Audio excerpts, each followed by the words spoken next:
солнечное утро детский сад «Радужный мир» заполнялся жизнью, как всегда, с началом нового учебного дня. Громкие голоса детей, озорные смехи и звуки дружелюбных подколок наполняли коридоры, создавая атмосферу беззаботного детства. Воспитательница Лариса Николаевна, обладая добрым сердцем и неисчерпаемой энергией, с радостью встретила своих подопечных на входе в садик, где каждый ребенок, обняв родителей, входил в удивительный мир игр и открытий. Каждый день для детей был погружением в неизведанное, за каждым углом их ждали сюрпризы. Новые игрушки, интересные занятия и, конечно же, дружеские игры. Воспитательница всегда старалась, чтобы каждое утро начиналось с позитивного настроя. Она знала, что утренний распорядок — это священная часть дня, когда каждое мгновение оказывало влияние на настроение и общее восприятие окружающей действительности. Лариса могла видеть, как дети, вдыхая свежий воздух, быстро переключались в творческий и игривый режим. После веселых игр, наполненных радостью и смехом, Лариса активно начала занятия с задачами и упражнениями, направленными на подготовку детей к школе. Миша и Ваня, два неутомимых озорника, особенно любили хвастаться своими знаниями, заучивая стишки и со страстью складывая буквы. Их смех и веселье наполняли группу радостью, как яркие краски наполняют полотно, но среди общего веселья одна девочка сидела в углу, прильнув к себе свои нежные ручки и стараясь остаться незаметной. Соня, замкнутая девочка с большим светом в глазах, казалась неведомым островом среди шумного моря детей. Она редко вовлекалась в общие игры и предпочитала оставаться наедине со своими мыслями, погружаясь в удивительный мир воображения, где все было возможно, где она могла быть кем угодно и делать что угодно.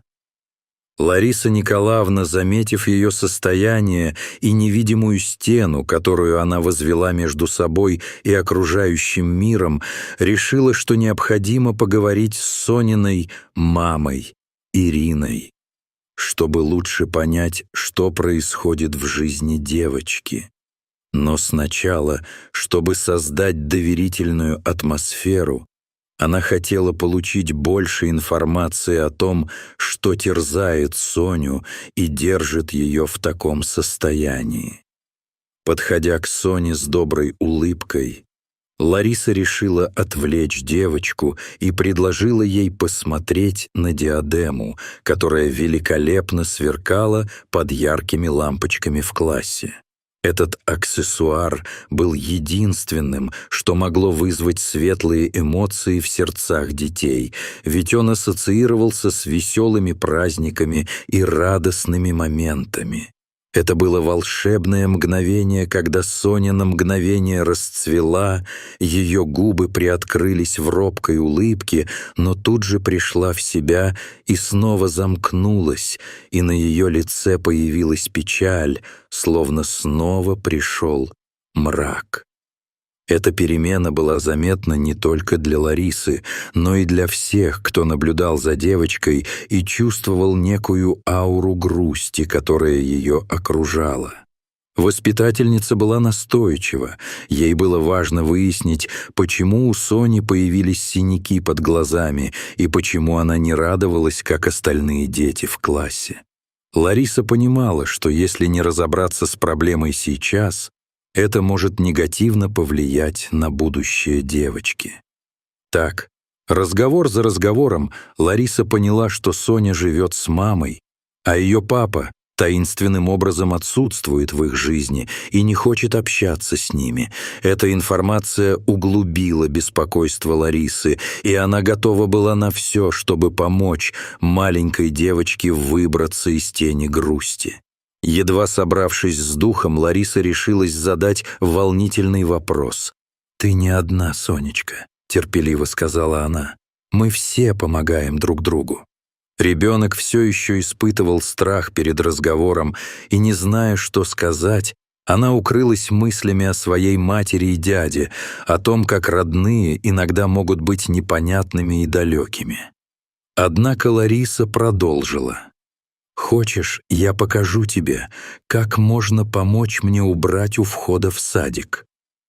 Сначала Соня колебалась, но после долгих и нехотя согласившихся слов ее слабый голос произнес «да», словно это было влияние магии в слова.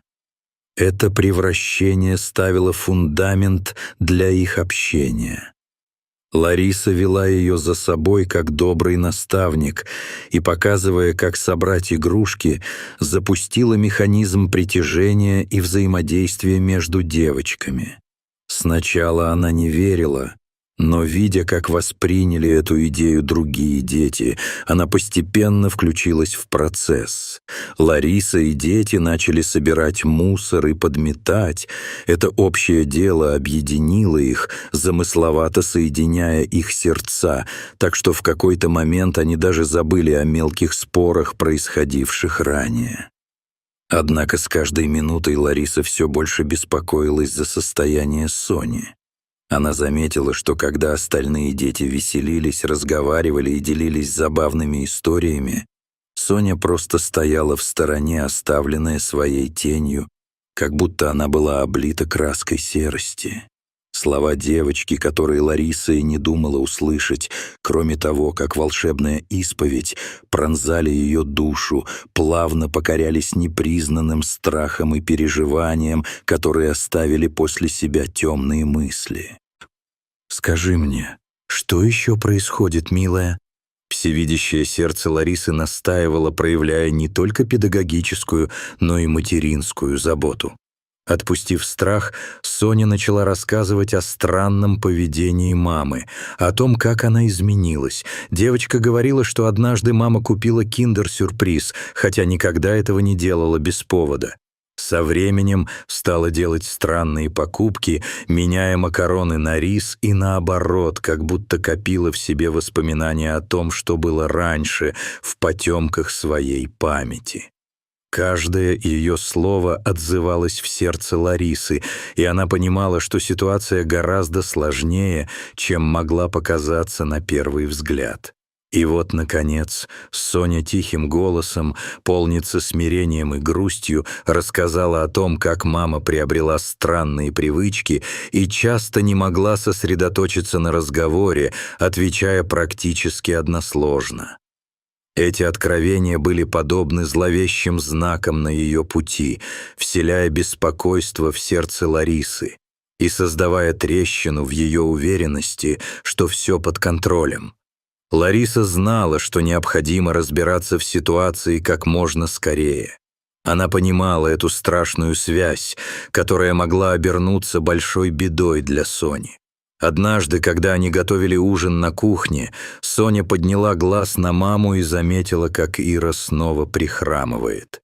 На кухне внезапно что-то разбилось, и Ира закричала, высказавшись нецензурно, что стало для девочки полной неожиданностью, так как ее мама никогда бы не позволила себе подобного.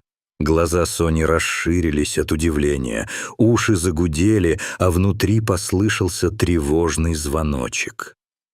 Она не могла понять, как такое может происходить в их доме, где всегда почти все было хорошо, безопасно и привычно.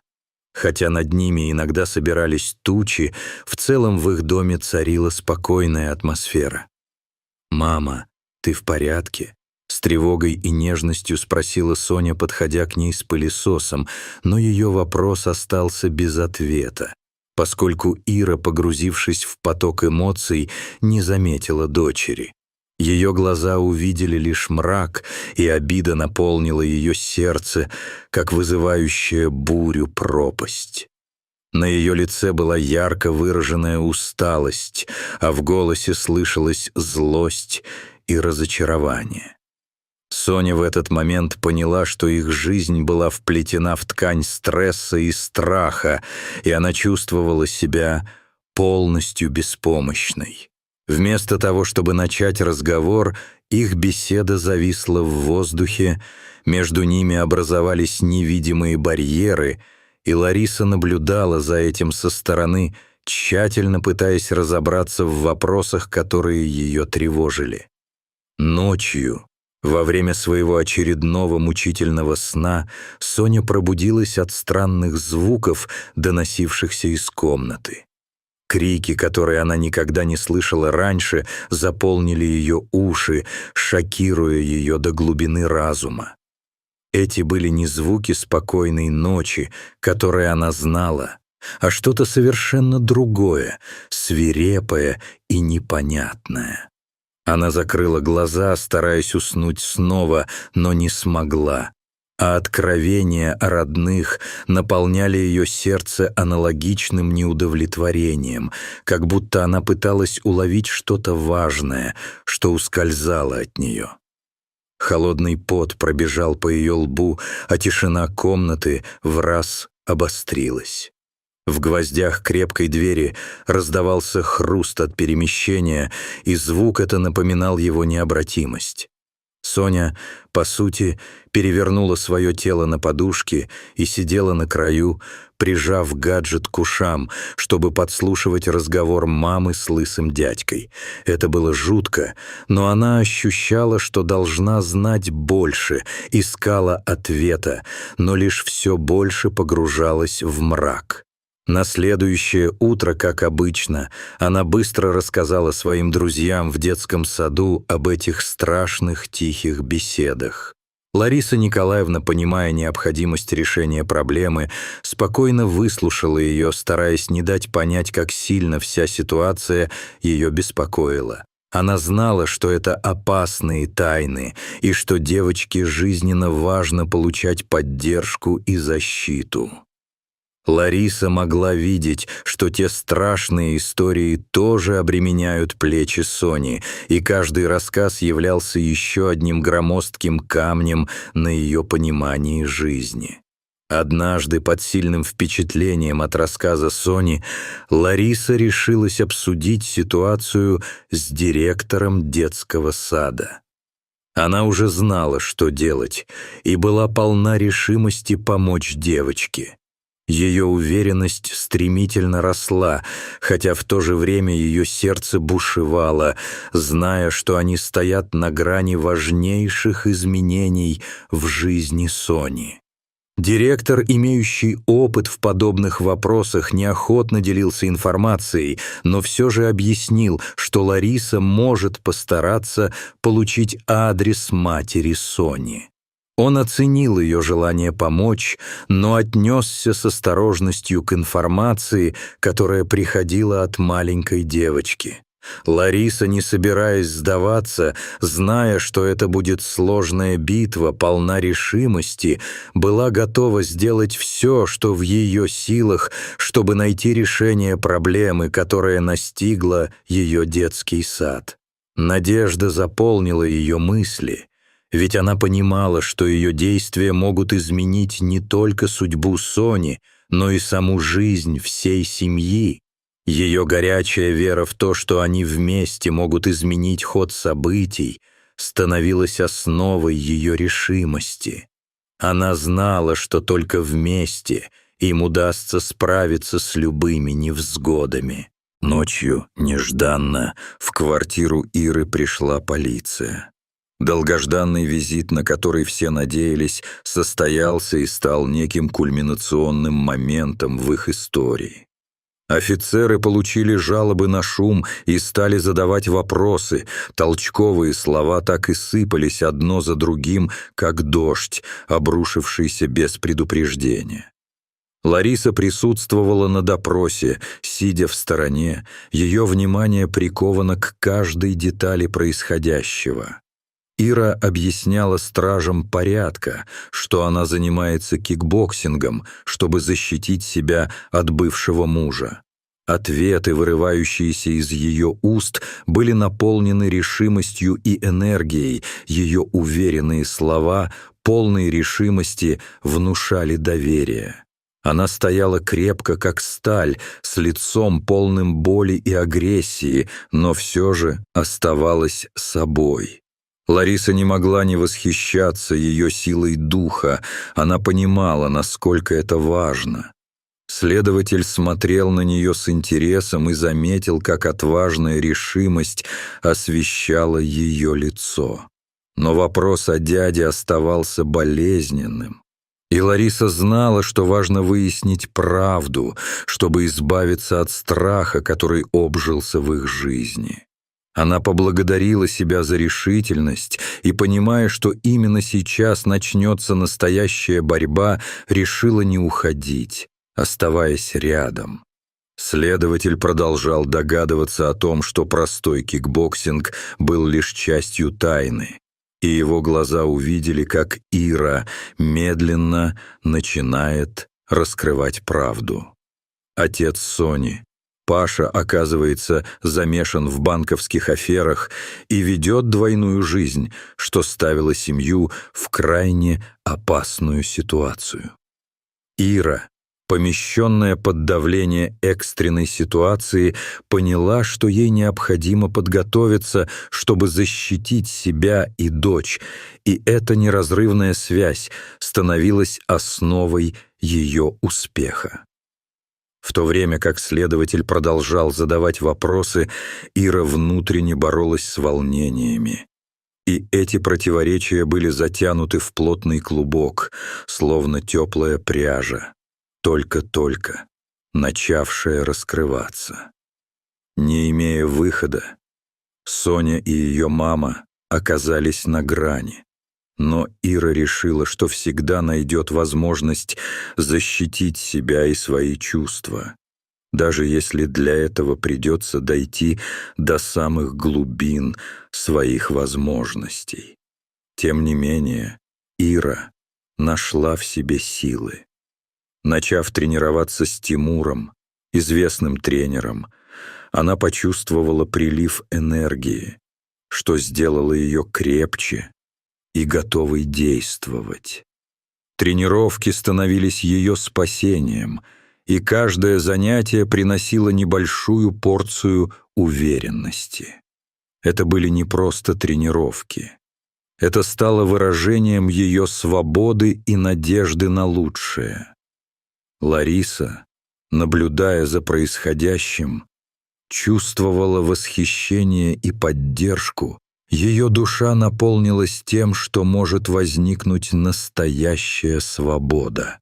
Каждый новый удар, который запечатлевался в ее движениях, представлял собой шаг к самопознанию. С каждым новым усилием, с каждым новым временем, проведенным на тренировках, она становилась все более уверенной и непреклонной. Следователь, проводивший досмотр, также заметил эту перемену. Он был восхищен, как женщина преображалась, как в ее силу вновь вливались новые звуки решимости. Следователь и Ира продолжали расследование, хотя этот медленный процесс иногда казался безнадежным. Каждый шаг находился на грани успеха или провала. Анга были окружены неведомыми переменами, где страх и надежда становились союзниками.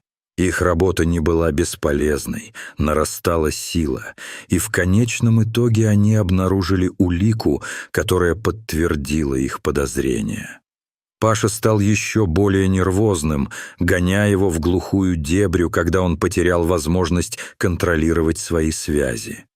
Это была незабываемая и, безусловно, встревоженная часть их жизни.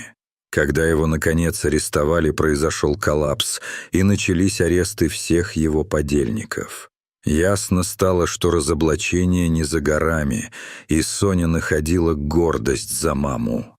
То, что она сделала, вызывало у девочки искреннюю радость, вдохновение и символ силы, олицетворяя ее веру в то, что справедливость всегда одержит верх. Эти сложные переживания оставили неизгладимый след в их сердцах, но у них осталась надежда и желание строить новую жизнь. Тем не менее, это был лишь первый шаг, который, безусловно, оставил глубокий след в их жизнях. Паша был за решеткой, и теперь они могли дышать свободно, но реальность была такой, что оставшиеся проблемы не исчезнут в один миг. Семья Ландышевых медленно возвращалась к нормальной жизни, вспоминая о том, как важна поддержка друг друга. Ира начала практиковать кикбоксинг, она ощутила, как невидимый груз стал легче, когда риск кастрации уйдет в прошлое. Даже когда тренировки были трудными, мысли о защите своей дочери помогали проявиться боли. Она понимала, что они могут оставить в конечном итоге свой страх позади и заменить его радостью. Сперва это звучало как живая мысль, но затем становилось реальностью, когда они делали шаги к светлому будущему. Соня, вдохновленная силой мамы, решила сделать шаги к ее примеру. Она записалась в секцию карате, чтобы для себя стать, подобной маме, настоящей защитницей.